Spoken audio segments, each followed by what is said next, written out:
Do you want to know why I really gave you the backstory of your son, Bernard? That was Arnold's key insight. The thing that led the hosts to their awakening. Suffering.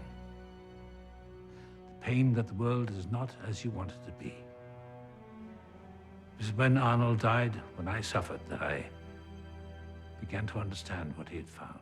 But why is suffering the key to one's awakening? Haven't we always been taught not to make mistakes, thus avoid pain?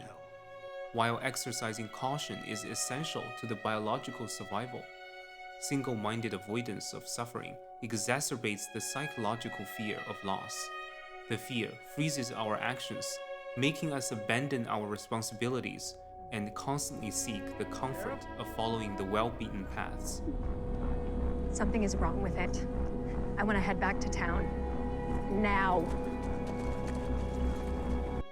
Doing so is tempting, as one takes the infantile comfort by deferring to the collective to tell him what to do, while simultaneously avoiding the suffering of being judged as unique or feeling alone. What do most people do?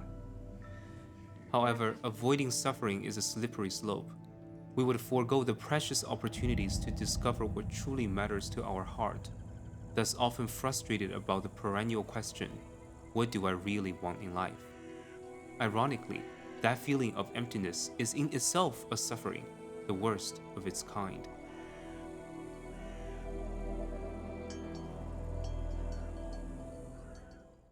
That is precisely why the man in black told Teddy the following. The one you'll never see is one of plenty. A fat, soft teat people cling to their entire life. Every need taken care of, except one. Purpose. Meaning. And so they come here. They can be a little scared, a little thrilled, enjoy some sweetly affirmative bullshit, and then they take a fucking picture and they go back home. Suffering from emptiness, the individual would instinctively watch what others are pursuing. But what is to guarantee that those others are not feeling the same kind of emptiness and have the same tendency of avoiding suffering? On aggregate, the lost individuals mutually pursue what those in his closest proximity does, and all of them form a pristine collective culture. They want a promotion, so I want one too. They want a fancy car, so I want that too. They want a big house, so I want a bigger one.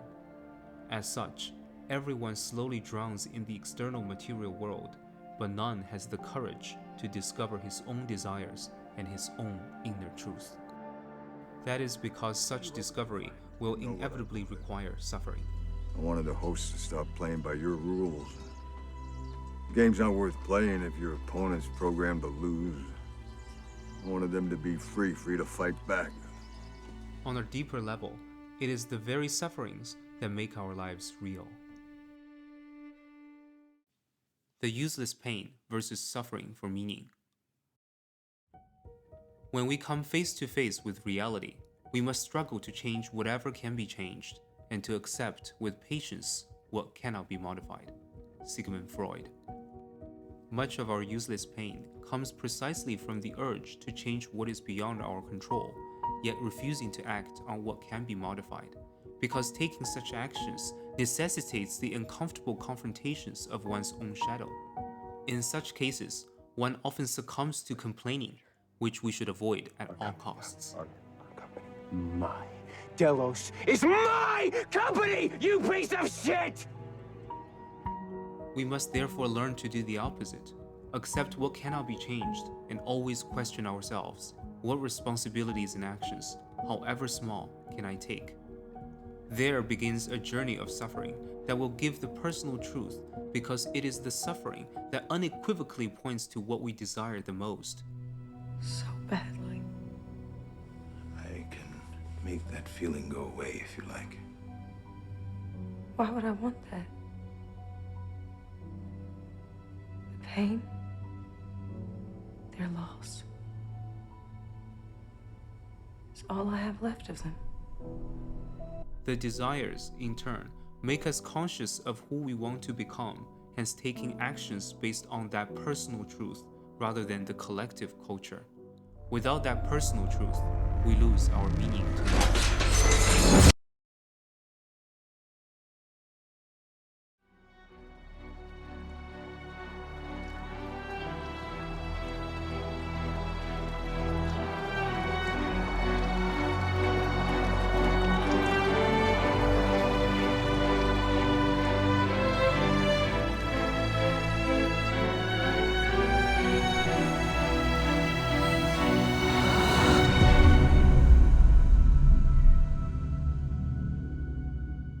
What then gives us the courage to achieve what we desire when the beast seems so formidable and we so vulnerable?